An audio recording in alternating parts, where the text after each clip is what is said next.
মসজিদের মিম্বার থেকে ইমামকে টেনে ধরে হাফেজ মাওলানা রইসউদ্দিনকে মব সন্ত্রাসীর মাধ্যমে যখন শহীদ করে দিয়েছে, সেদিন যদি বিচার হইতো আজ হাদির লাশ দেখতে হইতো না।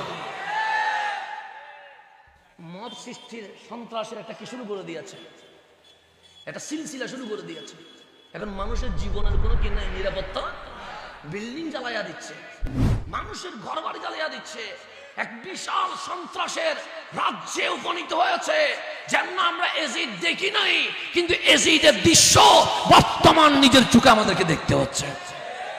বিচার না থাকলে জুলুম বাড়বে, বিচার না থাকলে কি হবে? জুলুম বাড়বে। আল্লাহ যেন বুঝার তৌফিক নসিব করে। খুনিদেরকে নিরাপত্তা দিয়ে আবেগে সুখের পানি ছেলে তো লাভ হবে না। আগে অপরাধীর কি করতে হবে? বিচার করতে হবে। শহীদ রইসউদ্দিনকে যেভাবে শহীদ করা হয়েছে, চোখের সামনে ভিডিও, আসামির চিত্র মানুষ দেখেছে, কিন্তু আসামি এখনো কি হয় নাই, গ্রেপ্তার হয় নাই। তো যেই দেশে ইমাম মব সন্ত্রাসের মাধ্যমে শহীদ হয়, সেই দেশে রহমত আসে না, সেই দেশে আল্লাহর গজব নেমে আসে।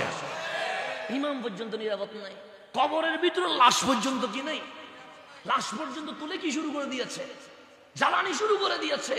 না জমিনের উপরে নিরাপদ, না জমিনের নিচে নিরাপদ, ঘরের ভেতরে বউ বাচ্চা নিরাপদ নয়। আগুনের এক লীলা খেলা শুরু হয়েছে, চতুর্দিকে এক নৈরাজ্য জুলুম শুরু হয়েছে। এই জুলুম থেকে বাঁচার জন্য একটাই উপায়। আল্লাহ বলে কেমন মনে হচ্ছে? আমরা বললাম মালিক অশান্তি আর অশান্তি, অশান্তি আর অশান্তি। বাবা ছেলেরে খুন করতেছে, ছেলে বাবারে খুন করতেছে, মা নিজের ছেলেকে কারেন্টের শর্ট দিয়ে মেরে ফেলতেছে। বাবার কাছে ছেলে নিরাপদ নাই, ছেলের কাছে বাবা নিরাপদ নাই, মায়ের কাছে সন্তান নিরাপদ নাই। সেখানে আনোয়ারার জমিনে আমরা নিরাপদ, এই কথা বলার কোনো সুযোগ নাই। বলে সব কানে কি? আমরা বললাম অশান্তি, গ্রামে অশান্তি, শহরে অশান্তি, রাস্তায় অশান্তি, ঘরবাড়িতে অশান্তি। আল্লাহ শান্তি পাবো কই? আল্লাহ বলে শান্তি তো জমিনে রাখি নাই। মালিক জমিনে যদি না রাখো, এই শান্তি খুঁজে পাবো কই? আল্লাহ বলে হুয়াল্লাযী আনজালাস সাকিনা, আমি